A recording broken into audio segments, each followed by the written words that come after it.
प्रार्थना करो कि उनकी कृपा हो जाए। कभी भी अपने जीवन में लेश मात्र का अहंकार न आए, इसका ख्याल रखना चाहिए। हमेशा यदि आप प्रार्थना कर रहे हैं,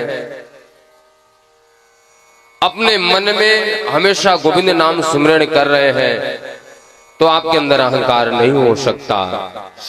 नहीं तो इंद्र बन जाओ चाहे ब्रह्मा बन जाओ, अहंकार से नहीं बच पाओगे आप। इसलिए यदि अहंकार से बचना है तो नित्य प्रतिदिन आप यही प्रार्थना करो कि राधा रानी आपकी हमारे ऊपर कृपा बनी रहे। एक बार मैया कुछ प्रसाद बना रही थी।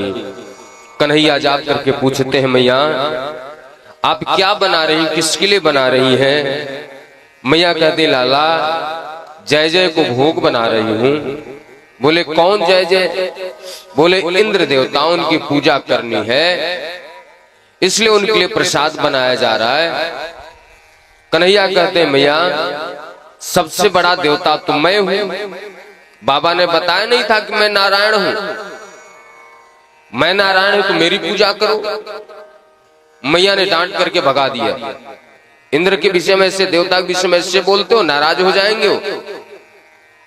कन्हैया रोते हुए बाबा के पास गए। बाबा मैया ने डांट दियो। क्यों? बोले मैया प्रसाद बना रहे थे, मैंने कहा कि मैं नारायण हूं, मुझे भोग लगा दो, तो मैया ने डांट करके भगा दिया। बाबा एक बात बताओ, इंद्र की पूजा क्यों करते हैं? समझना आप लोग बात। कुछ पाखंडी, कुछ नालायक लोग आज भी हमारे समाज में हैं, जो कहते हैं कि मूर्ति पूजा नहीं करना चाहिए। पूजा करवा कौन रहा है? कन्हैया। या भोलेनाथ की पूजा स्थापना किसने करवाया? राम जी ने। लेकिन जिनको पता नहीं है धर्म क्या है, भक्ति क्या है, ज्ञान क्या है, समाज क्या है, उस तरह के ज्ञानी इस तरह की बात करते हैं। बहुत सारे ऐसे संस्था हैं जो निराकार ब्रह्म को लेकर के चल रहे हैं। यदि उनसे मात्र इतना ही पूछ दो, निराकार शब्द का अर्थ बताइए, तो उनके पूरे खानदान को लग जाएगा, नहीं बता पाएंगे। निराकार मतलब क्या होता है? दो शब्द तो कोई भी बता सकता, जिसका आकार नहीं उसको निराकार बोलते हैं।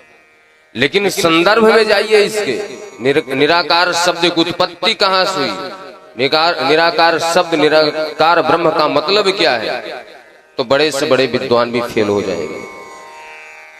यदि गोविंद हमारे सामने सगुण बन करके आए हुए हैं, तो उनकी पूजा न करें हम, और आसमान में लटके हुए देवता की पूजा करें। बोलो राधे राधे। हैं आचार्य, ज्ञानी आचार्य उद्धव के भी ज्ञान के यहाँ पे चिथड़े उड़ गए हैं गोपियों के सामने। कन्हैया कहते, मैया इंद्र की पूजा क्यों करें? हमारे सामने गोवर्धन जी महाराज हैं, वृक्ष हैं, नदियां हैं, अर्थात प्रकृति की पूजा करवाई है गोविंद ने।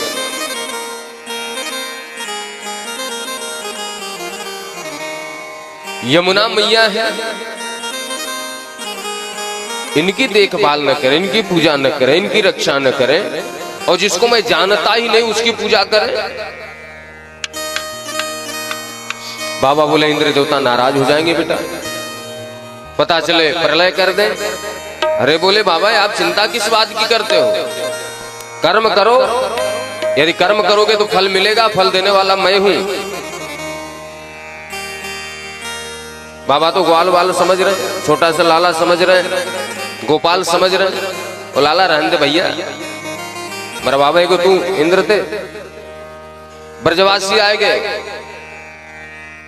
का करे लाला? यो बोल रहा है कि गोवर्धन की पूजा करनी है, या को समझाओ। ब्रजवासियों ने कहा, लाला हम तुम्हारी बात मान लेंगे, लेकिन तुम्हें कुछ हमारी शर्तों पे काम करना पड़ेगा। इंद्र देवता नाराज हो गए तो तुम्हें रक्षा करनी पड़ेगी। बोले मंजूर है साहब। तुम्हारे गिरिराज को साक्षात दर्शन देकर के प्रसाद ग्रहण करना पड़ेगा। बोले मंजूर है साहब, चले। सारे ब्रजवासी नंद बापा गोपाल को लेकर के गिरिराज जी महाराज के पास पहुंचे। हुई देवर्षि नारद जी को कहा गया झगड़ा लगाने वाला है, जहां पे झगड़ा न हो रहा हो वहां पे भी चले जाए तो झगड़ा हो जाए, लेकिन ये विनोद में कहा गया है। संतों ने कहा वास्तविकता ये है नारदो देव दर्शनम, जिसको नारद का पहले दर्शन हो गया उसको भगवान के पास जाने का टिकट कंफर्म हो जाता है। नारद का मतलब हमारे ब्रज में कहते हैं नारद, जिसकी बात रद्द न की जा सके वही नारद है। और जिसको भगवान का दर्शन करना हो नारद जी से प्रार्थना करो, तुरंत पत्र भेजेंगे, भगवान का तुरंत दर्शन होगा। नारद जी पहुंचे इंद्र देवता के पास, बोले आप तमाशा करो, यहाँ नाच तमाशा करते रहो, अब आपकी पूजा वहां पे नहीं होगी मृत्युलोक में। बोले क्यों? और बोले ग्वारिया पत्थर की पूजा करवा रहा है। ये मूर्ति विग्रह जो है माध्यम है अपने प्रभु को प्राप्त करने का, अपने ध्यान को केंद्रित करने का। यदि आपके सामने कुछ नहीं तो आपका ध्यान भटकेगा, लेकिन यदि एक सगुण रूप में भगवान सामने है तो आप केंद्रित होकर के उनका ध्यान कर सकते हैं। वो पत्थर की पूजा करवा रहे हैं महाराज, आपकी पूजा नहीं हुई। इंद्र देवता को क्रोध आ गया, अपने गणों को आदेश किया कि जाकर के इतना मूसलाधार वर्षा करो कि सारा ब्रज डूब जाए, समाप्त हो जाए। गणम सांवर्तकम नाम मेघा नाम चांतकारिणम। महाराज इंद्र के आदेश से मेघमालाओं ने मूसलाधार वर्षा करना प्रारंभ किया। इतना वर्षा त्राहिमाम हो गया। बचाओ गोपाल मेरी रक्षा करो। गाय चिल्लाने लगी, बछड़े चिल्लाने लगे, ग्वाल बाल कहते केशव आप मेरी रक्षा कीजिए। उस समय कन्हैया ने 21 कोस के गिरिवर को नहीं अपितु 84 कोस के गिरिवर को उठा करके अपने अंगुली पे 7 दिन धारण किया और पूरे 84 कोस के ब्रज मंडल की रक्षा किया। बोले गिरिराज महाराज की जय। उस समय गिरिराज महाराज 21 कोस के नहीं थे, इसलिए क्योंकि भागवत महापुराण में कहा गया है कि जब इंद्र ने सैनिक को भेज करके पता लगवा, देख भैया पानियों नहीं गया, ब्रज डूब गया। सैनिक ने जाकर के बताया कि महाराज 84 कोस के ब्रज मंडल में एक बूंद भी पानी नहीं गया, वहां तो धूल ही उड़ रही है। इसका मतलब ये था कि उस समय गिरिराज महाराज 84 कोस के थे, उनकी छत्र छाया में पूरे ब्रज की रक्षा भगवान गोविंद ने किया। 1 दिन हो गया, 2 दिन हो गया, 3 दिन हो गया, 4 दिन हो गया। मधुमंगल कहता है अरे लाला भैया 4 दिन से तू अपने हाथ पे गिरिराज को उठा रखा है, तेरे हाथों में दर्द हो रहे होंगे, ने तू आराम कर ले, ला हम लोग उठा लेते हैं। मैं तो कहता तू मेरी गोद में अपने सर को रख करके आराम कर ले। कन्हैया मुस्कुराए, सोला